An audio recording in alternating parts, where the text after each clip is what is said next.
Hello, it's Thursday. That means acting analysis day.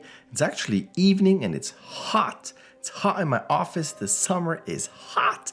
But anyway, today we're going to talk about ER. It's going to be season 1. I'm going through the whole show. I'm now at season 5. It's basically the John Carter show. We're going to start with season 1, episode 12 and 14. I'm going to combine a couple episodes so I don't do so many separate ER things that would have probably a year's worth of recordings. So I'm going to combine a couple episodes into maybe once a month I'll do an ER special type of thing. So let's go with ER season 1.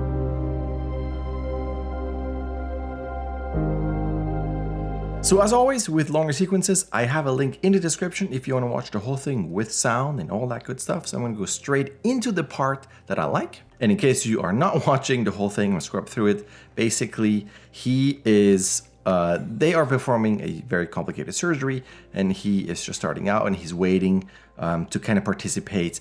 And he asked him a question. He actually responded in a surprisingly good way. That's his mentor here. So they're both kind of stunned. He actually did it right. She's also great. She's always kind of in the background, kind of looking. And so he says, okay, well, hold this here. Tells him to come here. So he's very surprised and happy. And this is the section. So there are two things. One, he gets very excited and looks around. It's lots of active head darts and he's very excited. And then, I can show you this now, looking around, it's very excited, very excited. He's actually not talking. So if you see stuff going on in here, that's him actually breathing. So he gets in, he's very excited. I'm finally here, I'm holding something, this is great. And she has always kind of a positive look there. Now she's kind of with the face here. So, oh yeah, good for him. And then he asks him a ridiculous question. And then you can see how, this is John Carter, how Carter just kind of stops and frowns and just kind of blinks and blinks and darts and blinks. This is so good. And it's also her reaction there when she realizes what he's asking. And you can see her going, oh man, that question again. But it's such a cool moment of, let's go back here, when he is fully excited and he has darts and darts, lots of movement. You can see he is kind of shuffling around, lots of movements. And then a contrast of a lot of movement to nothing. And it's just in here and then kind of blink, because he's processing that information of, did he really just ask me this? This is a super weird question. Why am I showing you this? Because he's not talking, there's no lip sync, it all goes through the eyes. So when you only have that, for whatever reason, where your character's mouth is maybe hidden, he has a mask on or she has something that can obscure her face, so whoever you have, it could be something where you can do a lot of things with the body, little quick moves with the head, with the arm, but then always look at, do I have contrast in my emotional changes? If I constantly move and then he just kind of stops, and it looks around and goes, what? That will have a bigger impact than if you have your character constantly moving and then you do the whole, what did he just say? While you still have that, there's not going to be enough of a change to make that contrast really work. The second clip I want to show you is again Carter, because again, it's very Carter heavy, but he has so many good pantomime looks where he just kind of interesting looks or like eye rolls or head rolls. Speaking of which, this is more of an eye roll type of moment. Again, I have the link in the description if you want to watch the whole thing. I'm going to go straight into that.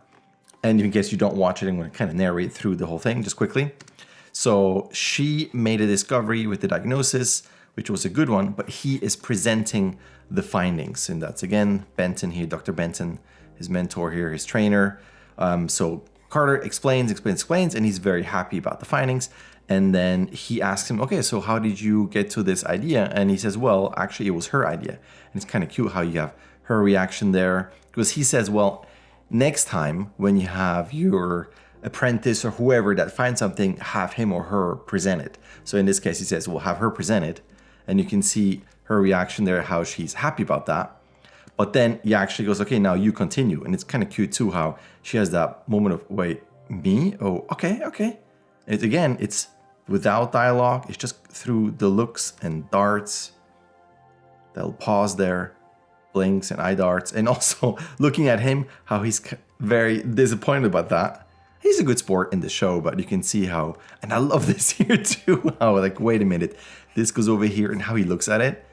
Wait a minute, wait, what? It is so funny. I mean, I like that. I was like, Carter, he's a funny guy.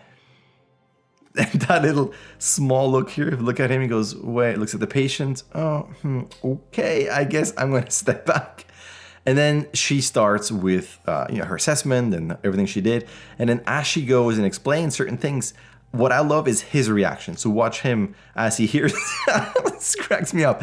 That long look, again, it's a contrast. So if you look at him, he, as he takes a step over, he moves around a lot. Here, he has a little up and down. If you look at his root, he's got little tiny little subtle movements here in his root, kind of the arms, and then bam, locked on her, and then eye darts, eye rolls, and of course he's happy about the findings. It's great, and then he mentions it next time it should be her. And again, he has that reaction, and he tells her, well, next time you're gonna take part of all this. He explains the diagnosis. I'm gonna scrub through this again. You can watch this, and again, as he goes through his reaction, it's like, wait, okay, so now she's gonna be part of this and not me, and he's all disappointed. Great, which is still, it's totally his fault. But to go back, why do I like this?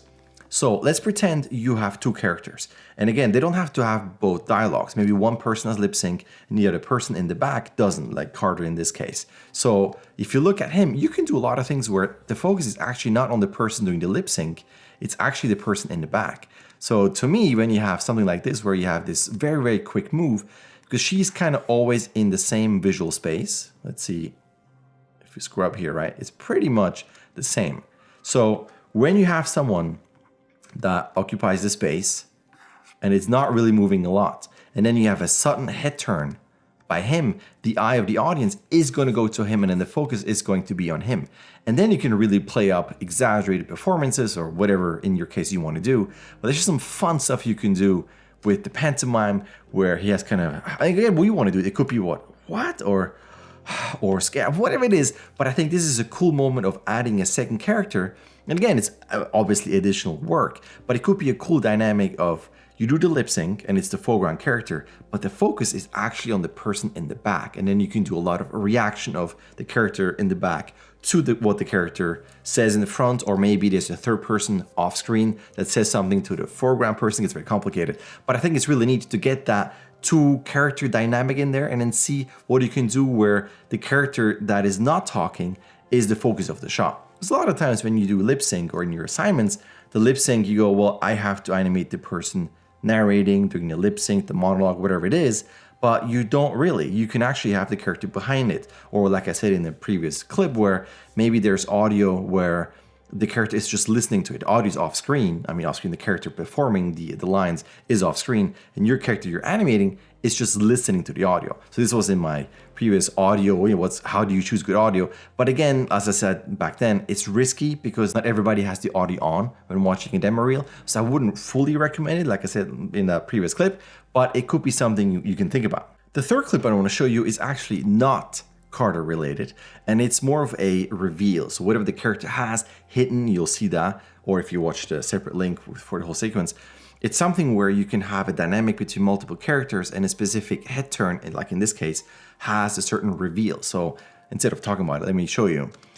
And it's also pretty neat, the staging where you have two characters, it's all about them, but if you really look at it, this character in the back gets closer and closer and closer. Now, this is a very, very long shot technically, so animating 3 or more walks is very complicated, very time consuming. Obviously, you can condense it, but it's kind of neat how the dynamic changes where, again, they talk and they focus on them, and you can kind of see there, well, this guy's getting pretty close. Something must be going on here. So he eventually gets their attention, and he talks about, hey, I need your help, blah, blah, blah. And they say, yeah, just kind of wait, like they're kind of busy how they are. But then as they tell him and he turns, you have, ready, wait for it. They talk, talk, and talk. And the reveal of the arrow. That. And of course, the immediate reaction of, hey, wait, turn around. What's going on? Come here. What do you have? And you ask him, what is this? And he goes, what does it look like? And then you can continue playing with whatever this is.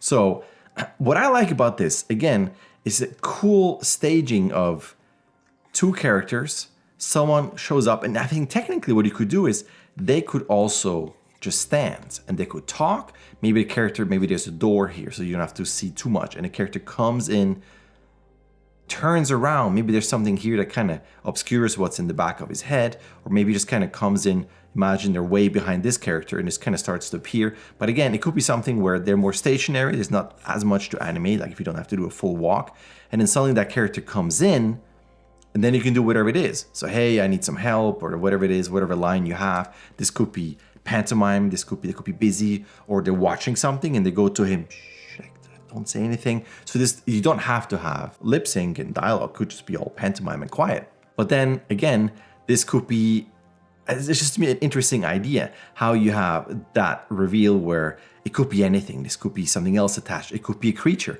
You could have a fun thing where maybe there's a cat behind him or something smaller, a squirrel. So there's so many things you could do with that reveal. So you get two characters talking, lip sync, facial animation. Then you have kind of a body mechanics walk, and that covers a lot technically in terms of animation skills you can show. And then you have this funny reveal where as an audience you go, oh wow, what is this? And then you can play up the joke and then cut. So there's a lot of things you can cover where again, you can combine a lot of things with body mechanics with a funny ending, kind of give this that extra spice. So it's not just here, I'm doing movement, doing a walk, and then that's it. They're really funny sequences. And again, if you don't watch the whole thing, link in the description for the separate sequences. And that's it for ER Season 1, Episode 12 and 14. I got a lot more coming and so many good examples of just weird looks, pantomime look. There's a lot of lip sync too. I will post all that stuff, so stay tuned for that. And as always, if you watch the whole thing till the very end, thank you very much. And I will see you tomorrow for the next FNA.